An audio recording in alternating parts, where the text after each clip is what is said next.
प्रेम से बोलिए संतोषी माता की जय। शुक्रवार, संतोषी माता व्रत कथा प्रारंभ।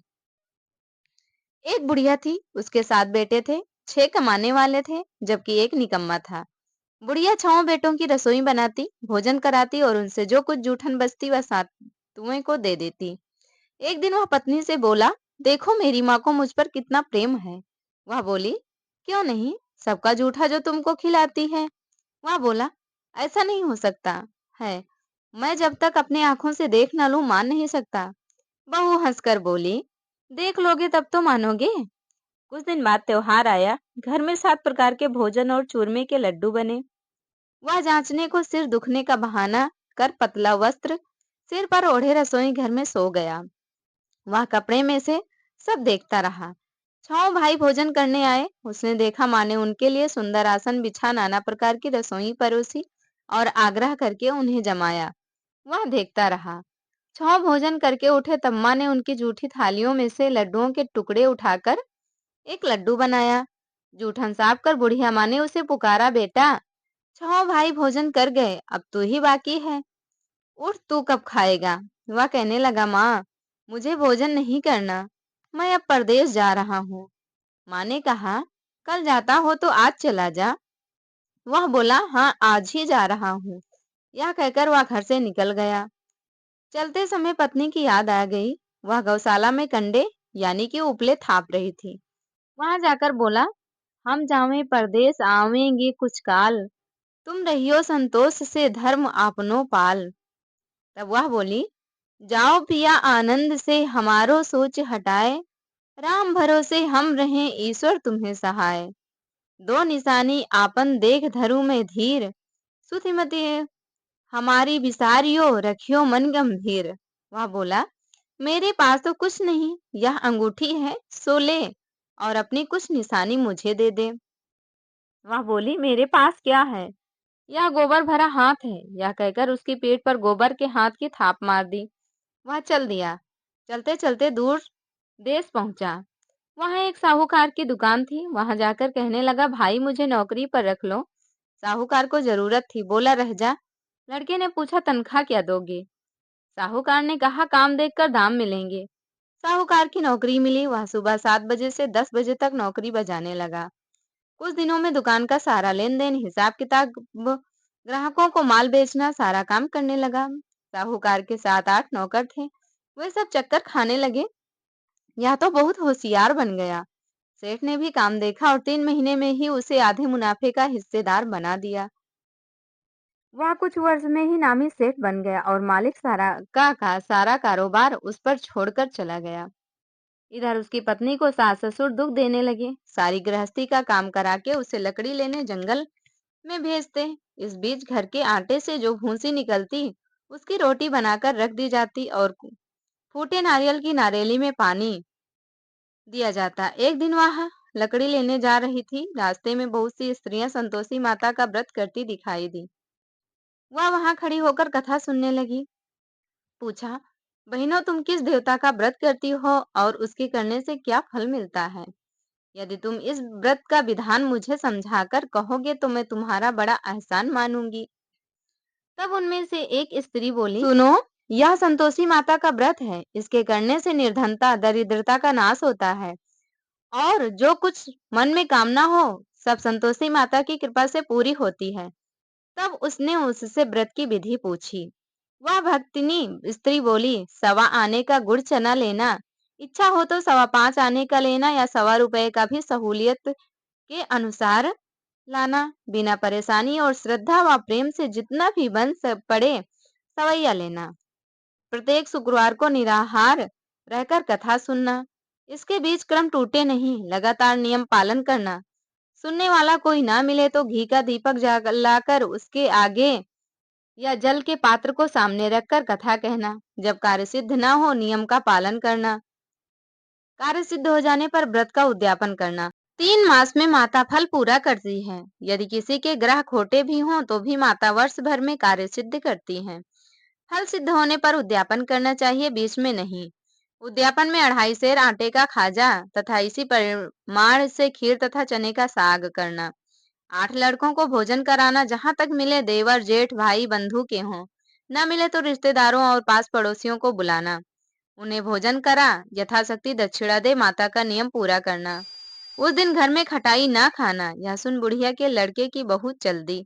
रास्ते में लकड़ी की बोझ को बेच दिया और उन पैसों से गुड़ चना ले माता के व्रत की तैयारी कर आगे चली और सामने मंदिर देखकर पूछने लगी, यह मंदिर किसका है? सब कहने लगे, संतोषी माता का मंदिर है। यह सुन माता के मंदिर में जाकर चरणों में लौटने लगी।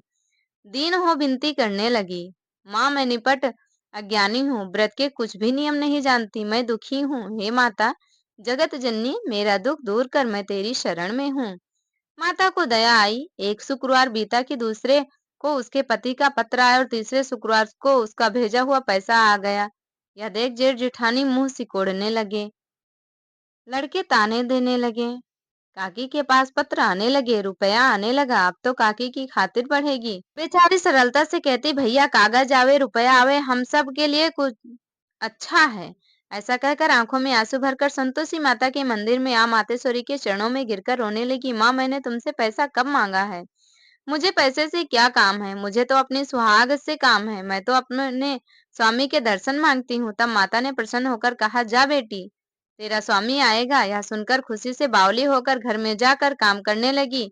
अब संतोषी माँ विचार करने लगी, इस भोली पुत्री को मैंने कह तो दिया कि तेरा पति आएगा, लेकिन कैसे? वह तो इसे स्वप्न में भी याद नहीं करता। उसे याद दिलाने को मुझे ही जाना पड़ेगा। इस तरह माताजी उस बुढ़िया के बेटे के पास जा स्वप्न में प्रकट होकर कहने लगी, साहूकार के बेटे सो रहा है या जागता है? वह कहने लगा, माता सोता भी नहीं जागता भी नहीं हूँ। कहो क्या आ गया है? माँ कहने लगी, तेरे घर बार कुछ है कि नहीं? वह बोला, मेरे पास सब कुछ है, माँ बाप है, बहू है, क्या कमी है? माँ बोली, भोले पुत्र तेरी बहू घोर संकट कष्ट उठा रही है, तेरे माँ बाप उसे परेशानी दे रहे हैं, वह तेरे लिए तरस रही है, तू उसकी सुध ले। वह बोला, हाँ माता जी यह तो मालूम है, परंतु जाऊं तो कैसे? परदेश की बात है, लेन देन का कोई हिसाब नहीं, कोई जाने का रास्ता नहीं आता, कैसे चला जाऊं? माँ कहने लगी, मेरी बात मान, सवेरे नहा धोकर संतोषी माता का नाम ले, घी का दीपक जला, दंडवत कर दुकान पर जा बैठ।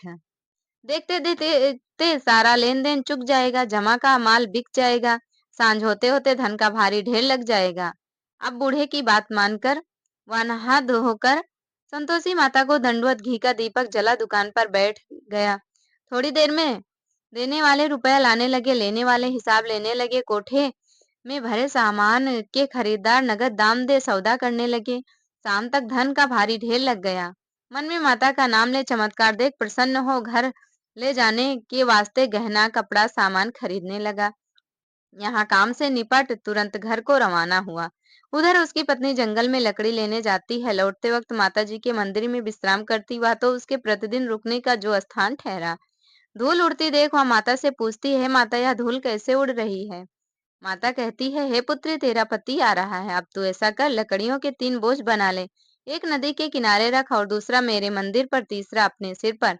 तेरे पति को लकड़ियों का गट्ठर देख मोह पैदा होगा, वह यहाँ रुकेगा, नाश्ता पानी खा कर माँ से मिलने जाएगा। तब तू लकड़ियों का बोझ उठाकर जाना और चौक में गट्ठर डालकर जोर से आवाज लगाना, लो सासू जी लकड़ियों का गट्ठर लो, भूसी की रोटी दो, नारियल के खेपड़े में पानी दो, आज मेहमान कौन आया है? माताजी से बहुत अच्छा कहकर वह प्रसन्न मन से लकड़ियों के 3 गट्ठर बनाई, एक नदी के किनारे पर और माताजी के मंदिर पर रखा। इतने में मुसाफिर आ पहुंचा। सूखी लकड़ी देख उसकी इच्छा उत्पन्न हुई कि हम यहीं पर विश्राम करें और भोजन बनाकर खा पीकर गांव जाएं। इसी तरह रुककर भोजन बना, विश्राम करके गांव को गया। सबसे प्रेम से मिला। उसी समय सिर पर लकड़ी का गट्ठर लिए वह उतावली सी आती है। लकड़ियों का भारी बोझ आंगन में डालकर जोर से 3 आवाज देती है, लो सासू जी लकड़ियों का गट्ठर लो, भूसी की रोटी दो, नारियल के टुकड़े में पानी दो, आज मेहमान कौन आया है? यह सुनकर उसकी सास बाहर आकर अपने दिए हुए कष्टों को भुलाने हेतु कहती है, बहू ऐसा क्यों कहती है? तेरा मालिक ही तो आया है, आ बैठ, मीठा भात खा, भोजन कर, कपड़े गहने पहन। उसकी आवाज सुन उसका पति बाहर आता है। अंगूठी देख व्याकुल हो जाता है। माँ से पूछता है, माँ यह कौन है? माँ बोली, बेटा यह तेरी बहू है, जब से तू गया है तब से सारे गांव में भटकती फिरती है, घर का काम काज कुछ करती नहीं, 4 पहर आकर खा जाती है। वह बोला, ठीक है माँ, मैंने इसे भी देखा और तुम्हें भी, अब दूसरे घर की ताली दो, उसमें रहूंगा। माँ बोली ठीक है, जैसी तेरी मर्जी।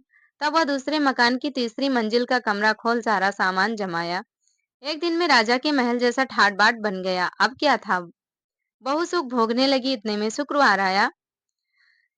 उसने पति से कहा, मुझे संतोषी माता के व्रत का उद्यापन करना है। पति बोला, खुशी से कर लो। वह उद्यापन की तैयारी करने लगी। जिठानी के लड़कों को भोजन के लिए कहने गई। उन्होंने मंजूर किया, परंतु पीछे से जेठानी ने अपने बच्चों को सिखाया, देखो भोजन के समय खटाई मांगना, जिससे उसका उद्यापन पूरा ना हो। लड़के जीमने आए, खाना पेट भर खाया, परंतु बाद में खाते ही कहने लगे, हमें खटाई दो, खीर खाना हमको नहीं भाता, देखकर अरुचि होती है। वह कहने लगी, भाई खटाई किसी को नहीं दी जाएगी, यह तो संतोषी माता का प्रसाद है।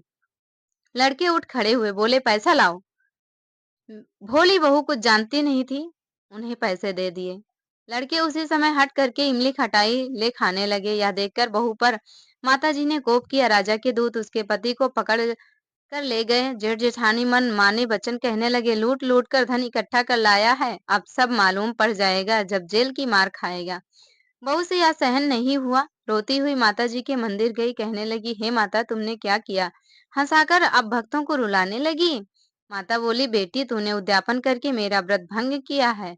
वह कहने लगी, माता मैंने कुछ अपराध किया है, मैंने तो भूल से लड़कों को पैसे दे दिए थे, मुझे क्षमा करो, मैं फिर तुम्हारा उद्यापन करूंगी। माँ बोली, अब भूल मत करना। वह कहती है, भूल नहीं होगी, अब बतलाओ वे कैसे आवेंगे। माँ बोली, जा पुत्री, तेरा पति तुझे रास्ते में आता मिलेगा। वह निकली, राह में पति आता मिला। वह पूछी, कहाँ गए थे। वह कहने लगा, इतना धन जो कमाया है उसका टैक्स राजा ने मांगा था, वह भरने गया था। वह प्रसन्न हो बोली, भला हुआ, आप घर को चलो।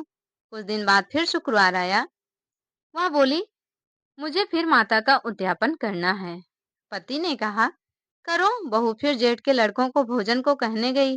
जेठानी ने एक दो बातें सुनाई और सब लड़कों को सिखाने लगी, तुम सब लोग पहले ही खटाई मांगना। लड़के भोजन से पहले कहने लगे, हमें खीर नहीं खानी, हमारा जी बिगड़ता है, कुछ खटाई खाने को दो। वह बोली, खटाई किसी को नहीं मिलेगी, आना हो तो आओ, ना आना हो तो ना आओ। तब लड़के नहीं आए। वह ब्राह्मण के लड़के लाकर भोजन कराने लगी। यथाशक्ति दक्षिणा की जगह एक एक फल उन्हें दिया। संतोषी माता प्रसन्न हुई। माता की कृपा होते ही 9वें मास में उसके चंद्रमा के समान सुंदर पुत्र प्राप्त हुआ। पुत्र को पाकर प्रतिदिन माता जी के मंदिर को जाने लगी। माँ ने सोचा, यह रोज आती है, आज क्यों न इसके घर चलूं। यह विचार कर माता ने भयानक रूप बनाया।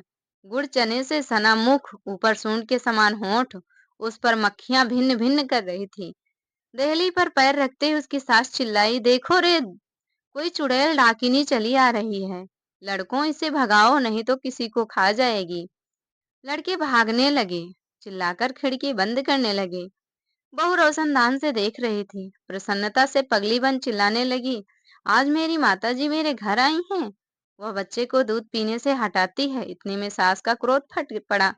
वह बोली, क्या उतावली हुई है, बच्चे को पटक दिया। इतने में माँ के प्रताप से लड़के ही लड़के नजर आने लगे। वह बोली, माँ मैं जिसका व्रत करती हूँ वही है ये संतोषी माता है।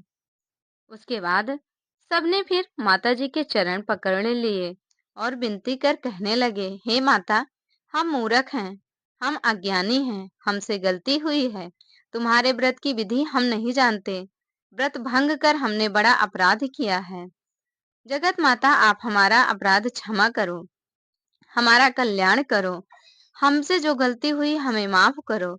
इस प्रकार बार बार सब कहने लगी। इस प्रकार माता प्रसन्न हुई। बहू को प्रसन्न हो, जैसा फल दिया वैसा सबको दे, जो पढ़े उसका मनोरथ पूर्ण हो, जो इस कथा को सुने उसका भी मनोरथ पूर्ण हो। संतोषी माता ने जैसे कृपा उस भक्तिनी पर की, वैसी अपनी कृपा सभी व्रत करने वालों पर, सभी कथा सुनने वालों पर, अपने सभी भक्तों पर वैसे ही कृपा बनाए रखें। तो प्रेम से बोलो संतोषी माता की जय। संतोषी माता की कथा संपूर्ण हुई। प्रिय भक्तों, कथा सुनने के बाद संतोषी माता की आरती अवश्य ही करनी चाहिए। तो कथा यहीं पर संपन्न होती है। मिलेंगे अगली वीडियो में। यदि आप लोगों को कथा अच्छी लगी हो तो वीडियो को लाइक कर दें, चैनल पर नए हो तो सब्सक्राइब कर लें और कमेंट बॉक्स में जय हो संतोषी माता लिखना बिल्कुल भी ना भूलें। संतोषी माता की कृपा सभी भक्तों पर बनी रहे, इसी मनोकामना के साथ ये वीडियो यहीं तक थी। तो आप सभी प्रिय भक्त प्रेम से बोलिए संतोषी माता की जय हो।